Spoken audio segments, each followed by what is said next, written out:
குவைத்தில் தமிழர்கள் உட்பட 3 பேர் மூச்சு திணறி பரிதாபமாக உயிரிழப்பு இந்த செய்தியை பற்றி பார்க்க போகிறோம்.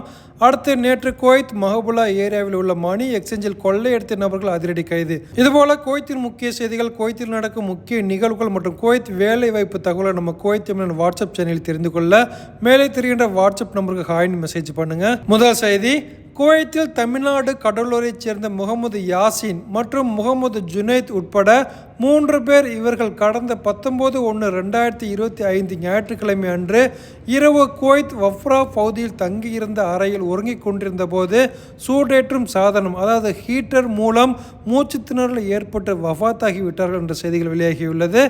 இவர்களின் ஜனாசா நல்லடக்கம் இன்று அதாவது 22/1/2025 அன்று மதியம் சரியாக 3 மணிக்கு அசர் தொழுகைக்கு பிறகு தகான் சுபகான் மையவாடியில் நடைபெறும் என செய்திகள் வெளியாகியுள்ளது.